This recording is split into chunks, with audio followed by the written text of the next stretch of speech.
So when he gets out, and it'll be how many years until he gets out? He has 16 more years? No. Yeah, I don't know anymore. I've lost count, but I know when he gets out, my daughter will be an adult, and I don't know how that's gonna work. I don't know if she's gonna want to know him or be part of his life. I don't know if he'll be rehabilitated. Oh, you were asking about the programs in the prison. They do have AA and anger management, but I don't think he will go to either. Like I said, he's never accepted responsibility. He wrote a letter to, I think it was the judge, where he actually wrote that I apologize for the misdemeanor battery committed on December 24th of 2017. You gotta be kidding me. No. Oh, heck no. He refers to the incident as a misdemeanor battery. Misdemeanor battery. And not attempted murder. Yeah, he was charged. Right. He was charged with attempted homicide of 2 individuals. Yeah. Yeah. And he refers to it as misdemeanor battery over and over, and he still refers to me as his wife. And okay. And he wrote a very long email. He got himself more time. He got himself in more trouble because he wrote a very long email to a visitation center, and he copied me saying that he wanted visitation, and he wanted visitation, and he felt that he was absolutely devastated that I divorced him. He couldn't understand why I would divorce him. He offered to pay to have that undone, and he offered to pay for us to be remarried. And he wrote in the letter that he was paying his attorney. He wrote he has a private attorney, which he did, and that he pays his private attorney $500 a week so that we can get the injunction dropped and that he and I could get back together. And in bold letters he wrote, that's what blank would want, and he put my child's name. Why don't you give $500 to you so you can raise your daughter? Right.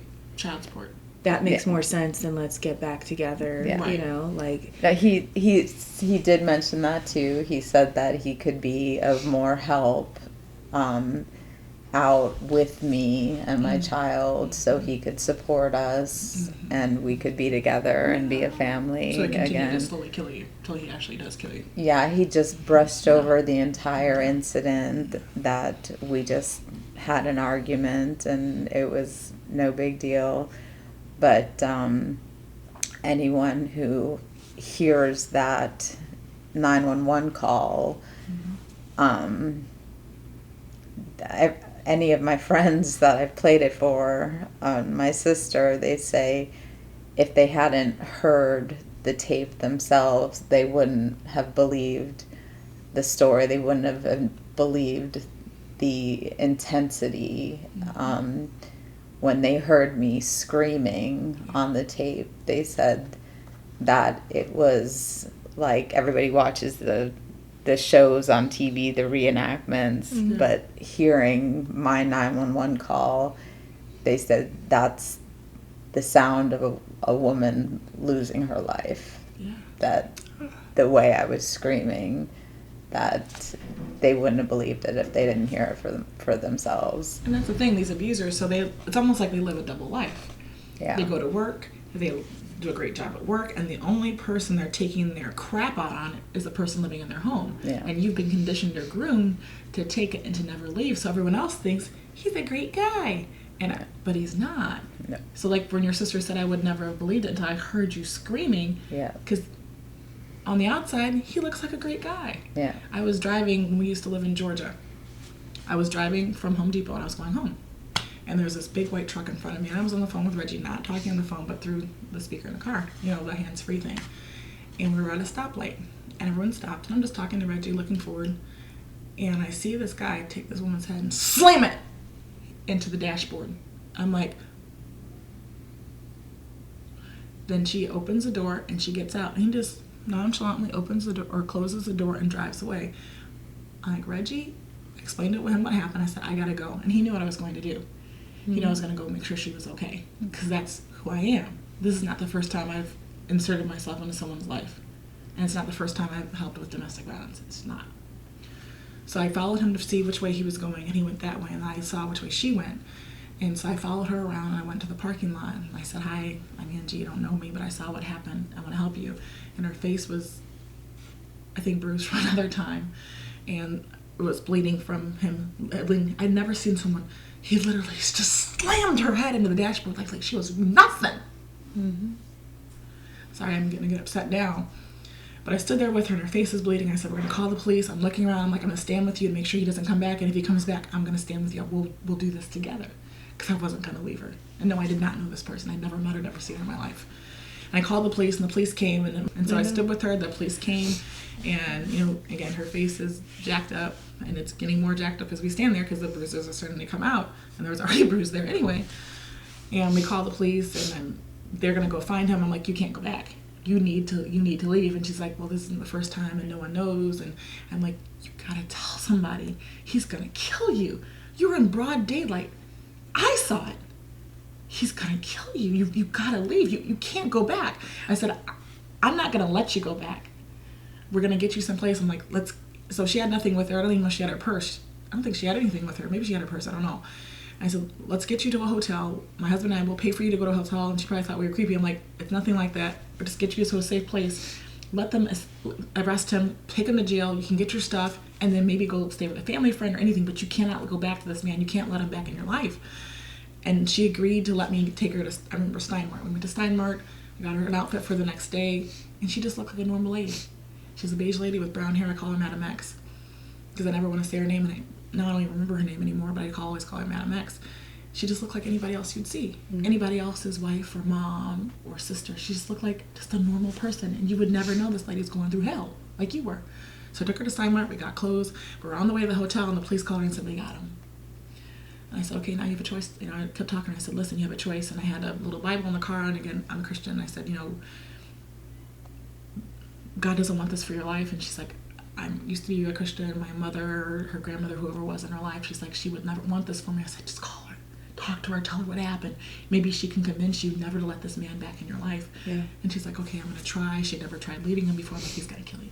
He's just going to. Oh, flat out. And I took her back to her home where she lived. And, he was arrested. He stayed in jail for a couple days, I guess. And she's like, I need your number. I said, no, I just did my part. This is the part I'm supposed to do. I don't go any forward from here. From here on, you need to make that choice to talk to the next person. This is the part that I play. And this is the only part Angie, you're a light worker on earth. Maybe. I could see it. I call her Sunshine, That explains it. She just emanates this light. But for anyone that says, why don't you leave? You're conditioned. And I literally I had never seen anything that crazy in my life. Mm-hmm. And in broad daylight, and she was still going to go back. I'm like, you're not going back tonight. And he is going to get arrested, and I'm going to make sure. So he can give you some time to think. So I have a question. How do you, because this is, hell. How did you survive hell and then be able to raise your daughter and like Maggie said, find love again and go to work? How do you do this? Actually, once he was out of my life, once he was taken into custody, I started to thrive. I had been in the same position at work for many, many years, and within 3 months of him being out of my life, I was promoted, and then a month later, I was promoted again. Wow. And everything that I felt I couldn't do when I was with him, I started doing. I was living by myself with my daughter. We got a little apartment, and it was almost like my life started Yes. when he was taken out of it. So I love that you said that. My life started. Yes. Your new beginning. Yeah. Yes. Yes. Yeah. That to me just speaks hopes to every woman who may be watching this that is in your situation, experiencing what you had experienced, to know this isn't the end. There is always something possible. Yeah. We just have to get there. And any advice I could give to anyone out there would be, don't hide it. Don't cover it up. Tell everyone. Call the police every time. Don't defend them, no matter what they say.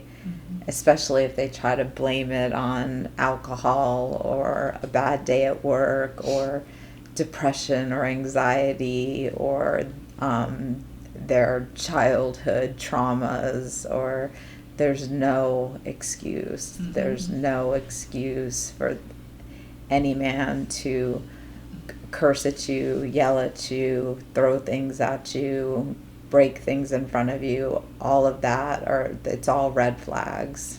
It's all red flags. And vice versa. For a woman to treat a man that way, it's not acceptable as well. Oh, yeah, absolutely. Yeah. It goes both ways. Or a woman and a woman, or a man and a man, and anybody. Abuse is abuse. Abuse is abuse. Love is love, and abuse is abuse. And, but the saying, you're only as sick as your secrets, it's true. And you can only free yourself. In my case, it took divine intervention to free me, but now I know I'm responsible for myself, and I have to look out for those red flags and not turn them into pretty little pictures. And acknowledge them and stand up for myself and not ever fall into that again. And it could be anywhere. It could be friendships. It could be work relationships. You have to stand up for yourself. And just really, really grateful to be out of that situation. Like I have a chance now to do all the things that I wanted to do, because I don't spend so much time worrying all the time. Or hiding, or trying to fix things, or figure out what can I not do to quote unquote upset him. Yes. Again, when he makes the choice, or she makes the choice to put his or her hands on you, that's a choice they made. You didn't make them upset. Now, if you come with a frying pan and hit them on the head, that's one thing. But just turning off a TV or making a phone call, I was in a hotel room and I hear very loud yelling from 2 doors down. And he is yelling and cursing her out, and I'm afraid he's going to hit her. It was 3 doors down in a hotel, and I could clearly hear everything he was saying. He was calling her names that no one should be called. And it all started because she wanted him to do something. And what she wanted him to do, I don't remember what she wanted him to do, but it was something simple. It wasn't anything hard. It was just one little thing she wanted him to do. And he just went to town on her. And their kids were in their room.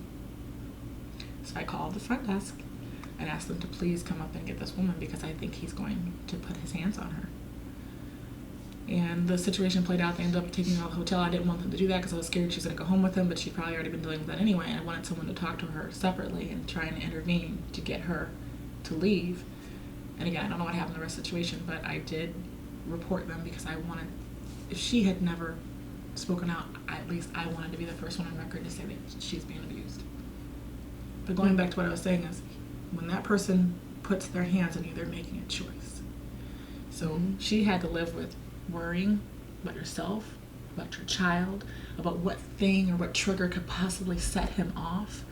All of your energy is being consumed in how to make sure he has a perfect, happy life, and you had no energy for yourself. Nothing to make yourself whole or to be the mom that you needed to be for your kid for those 3.5 years of you having your child, and even before that. And now when he left, you got to be Jennifer. You got to blossom. You got to be a whole person instead of just cowering in a corner trying to serve this monster. Yeah, and he's missing it. He's missing it all. Yes. And I'm sorry, an abuser. He doesn't live in reality. And I don't think he'll ever see it the way you do. But we're not saying they're insane. It's just they're choosing not to be a part of what is real. They've made their own alternative world. They're not insane. They just made choices. Yeah, I started to really try to understand narcissism a lot more. Yeah. And I know there's different aspects to it, right? And I don't know if we'll ever figure it out, but it made me, one comment of them saying, like, they are not mean in their eyes because they don't live in the same reality. And we can't comprehend that reality, but they also can't comprehend our reality. And that's why there's such this difference. So I want, just basically without sounding like a terrible person, you to know that he will probably never give you that satisfaction because his reality doesn't meet yours. Yeah, no, And he'll probably say crap that will make you want to like choke him out. Yeah. Because he's out there. No, I gathered that when I read the letters that he was writing about how we would get back together and be a family and go to Busch Gardens together. And I realized that we're not on the same page at all. That he thinks what he did that night was no big deal. Yeah. But everyone else who's listened to the 911 call and read the transcripts is absolutely horrified, and he thinks it's no big deal. And I still to this day, I don't know how you made it through those years. Protected. How? I had a baby. I had to move on and thrive for her and be there for her. I don't know. So how do we not have systems that better protect everyone? Children, the abused, even the abusers. How can we not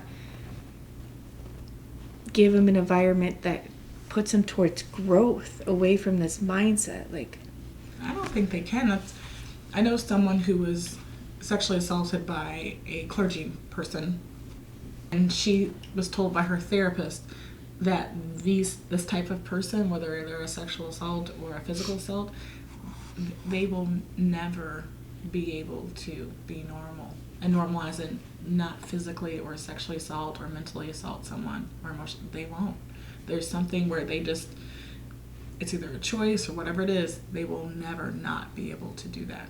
That's what her therapist told her. And I just believe it's true because you hear these stories that they don't ever stop. Yeah, it's true. There's we were in an airport once, and we're going to stop in a few minutes. I'll tell the story, and then we want to talk about support systems. It was in an airport years and years ago. This was before our daughter was born. And there was a lady in the airport, and I thought she was homeless. She was trying to talk to the police officer, and everyone else was ignoring her. And I'm like, Reggie, there's something with this woman. There's something with this woman. And of course, he knows me. And then this is years and years before I met MX. And I went up to this lady, and I said, what's going on? What do you need? She's like, I'm trying to get on a plane. I missed my plane. I need to get on another plane. So I took her to Frontier, which was the airport in Atlanta. Or one of the airlines. It was the cheapest one. And I said, she needs to get on a plane. Can you help her get on a plane? They're like, man, we've tried this before. She's missed it or she can't connect. I said, well, I'm going to pay for her flight, and let's get her to where she needs to go. Because there was something about her. She had all these big bags. She was frumpy. Not even frumpy. She just looked like she had been through the ringer. And her stuff was falling out of her bag. Everyone else would have said she was homeless, but there's something about this lady. She's not homeless. And so they got her on a flight. I said, I need you to, I paid for the flight, and I said, write down the instructions so she can't miss it, so she can't mess up again. And when she went to pull out her driver's license to show them who she was, the picture on the license looked like this beautiful woman, a young woman, hair done, makeup on, smiling. But the person in front of me was someone you would see sleeping on the street. I'm like, my God, what happened? So they got her on the flight, or at least they were supposed to get her on the flight. They wrote down the instructions. They gave it to her. They promised they would help her. I said, okay, again, my part's done. I've got to go. We've got to catch a flight. And we went to get something to eat, and I thought everything was fine. Hours later, I don't know if we were in Dallas or Atlanta, I get this phone call from someone, because I gave her my number. Why? I don't know. Or maybe I gave it to the airline and they gave it to her. Her mother called and said she missed her flight. She's in Colorado. We need you to pay for another flight. I said, but I've done my job. I was supposed to get her there. Now you're going to have to do the rest to get her the rest of the way home. And what happened was domestic violence situation. She married a man. He had been abusing her over the years, and her mother finally convinced her to get out and to leave her children there, and they would come back and get the children later. She just had to get out. Mm-hmm. And so fast forward a couple of days later, they were able to get her from Colorado to have her back to Atlanta to get her the help that she needed. Her mother came, and then they all ended eventually leaving, and I lost touch with them.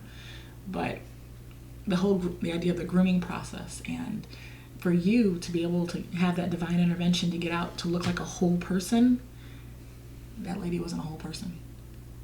I mean, she literally looked like a shell of a person. And that the license I saw and the person standing in front of me were just like, Yeah. it's like someone did some kind of weird movie doctoring on her. So I'm so happy, not happy that what happened, but happy that you were able to get out as a whole person, because that lady, I wonder, I mean, I hope that she built herself back up to who she was originally. And that's the thing. I feel any abusive relationship situation, your soul just gets torn down, you know? I think so. But we didn't start out there. We shown prior to that experience, and it's building back up to get there. And you were able I mean, to do we that, went the same, but Yeah. which is remarkable. Yeah, I wasn't in a great place back in 2017. No. No. It takes an average of 9 times But that also- a woman leaves, that they come back 9 times before they leave for good. it's fear. Like, Yeah. I'd rather, okay, witnessing what I did as a child, I know it wasn't, I'm staying because I want to, but if I left, the beating would be worse. You know what I mean? Yeah. So that is what I saw. And that, you know, it's a shame. Like, we need some support to really just help women. You were going to talk about support walk. systems. You were going to talk about support Yeah. systems. What did you want to... That's what I was just asking Jennifer, what do you think could be different or better just to give everyone who is feeling unsafe an avenue to go towards? And we have certain systems in place, right, to try to protect children and elderly people. There's kinks in those systems already right now. They're not perfect, but I would love to see our society going into a place where you don't have to feel like you have to hide. You don't have to feel like you have to stay. Yeah. You know, if we pay so many taxes, why can't we have a reserve for people to tap in and say, look, I'm in an abusive situation. I don't care if you believe me or not. I feel this is unsafe for me. Here's a tiny $5,000 reserve just to get you going. Yeah. Get yourself a modest apartment. You have, you know, the ability to get clothes, furniture, food for a short time. That gives, I think, you enough time to rebuild your life, get a new job or whatever, reestablish. But we don't have that. Like, if you decide to leave, you either have to leave everything, children, your belongings, your bank account. Like, you can't just go. The short time that my daughter and I spent in a domestic violence shelter was absolutely ridiculous. What happened? The room that we were in literally looked like a jail cell. The floor was that cold hard cement. Mm-hmm. There were 2 sets of bunk beds with a rubber mattress, 1 pillow, 1 sheet, 1 bathroom. we had to share a room with another family. Wow. There were no pictures on the walls. There were no toys. It was behind gates. I mean, obviously Yeah, for behind safety gates, yeah, reason, definitely. but it felt like being in jail. Wow. There wasn't. When we arrived, they gave me a little bag with a toothbrush, toothpaste, a comb, and a bar of soap. It really, I felt like I was being admitted to a jail. How long did you stay there? I stayed there when he got arrested because he had a bond, and I didn't know if his parents were going to bond him out. But what does bond mean? A bond means that you can pay an amount of money and get out of jail. Oh. Until the trial. Yeah. So while he had a bond, she and I stayed in a domestic violence shelter because if he bonded out, if his parents paid the money and bonded him out, I knew I wouldn't be safe at home. I wouldn't be safe at my parents' house. I wouldn't be safe at my sister's house. And he knew all of our friends. So I didn't feel safe anywhere. And you put them in jeopardy as well. So we stayed at the shelter, and then once he went in front of the judge revoked his bond and said no bond for you. Thank you, Judge, whoever you were. Thank you. Yeah. So once he had a zero bond, then I went and got an apartment. But I never returned to my house. I left everything. Mm-hmm. I feel like we could do this, but then again, what are the numbers of, maybe that's why it's not done, because it's such a huge issue, And there's no especially funding people for it. aren't reporting it. Well, the bigger To issue, really know the scale of what we need. the bigger issue speaking on the other side, from the law enforcement side of it, is it is underreported, but when other people like Angie do step in and call, or neighbors call, unfortunately, I'd say probably 7 out of 10 times, either the victim doesn't show up to court, the victim drops the charges, or when the police arrive on the scene, the victim takes the side of the abuser. Oh, yeah? And that happens more times than not. Yeah, A lot exactly. more times than not. I've even seen a victim, the cops showed up and they went to arrest the abuser, and the victim jumped on the cop's back and started punching him. I saw that with my own eyes. That's a different level. I'm feeling like if they knew they had a better place to go and they could say, that's it, I'm done, you can't that's treat the me thing. like this, It's just not a would they place- do that? But it's just not the place. It's like It's mentally. their mind. They're not. They still done. love that person. Yeah. They love that person. Oh, man. It's I need magic fairy dust. yes, very Yeah. Because it's a bond. Yeah. It's See the like light. that relationship is Yeah. so hard to break. Yeah. Because you have years of someone telling you it was a mistake, and look what you did. You did this over here. That's why I did this. It's your fault, and you're conditioned and groomed to think it's your fault, and so you do. And if I didn't do this, he loves me. He really didn't do this out of anything. It was a mistake. It was a mistake. I look at what I did. Look what I did, and for years.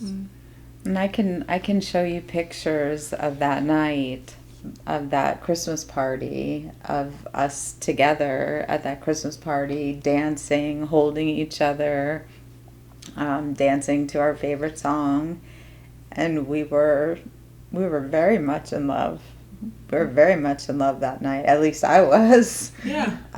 If you had told me that an hour later we would never see each other again, I would be like, you're crazy. This is a magical night. It's Christmas Eve. We're together. We're with our family and friends. We're celebrating. We have a baby. Everything's fine tonight. Tonight's a great night. I would have thought you were crazy if you told me that our marriage was going to blow up that night and it would be over forever. But That like was you the- said, divine intervention. You didn't see that coming. Yeah, nope. Somebody else said you can't do it. You're Mhm. weak. You're wouldn't you're say not. think you're I weak. wouldn't say you're weak. Or I was making bad choices. You were too kind. Yeah. Too kind. Well, I wanted it. I wanted it You were so bad. brainwashed. I'm sorry. Grooming, conditioning, you were brainwashed. Yeah. Because no person, if he had done that the first time you gone out on a date and he put you in a car, drove 120 miles an hour, and then stopped and then threw you in front of a car and did that every single day, it went off, it's okay. And you would not have gone back. But you were No. groomed because he stopped and started. And you were brainwashed. Yeah. Yeah.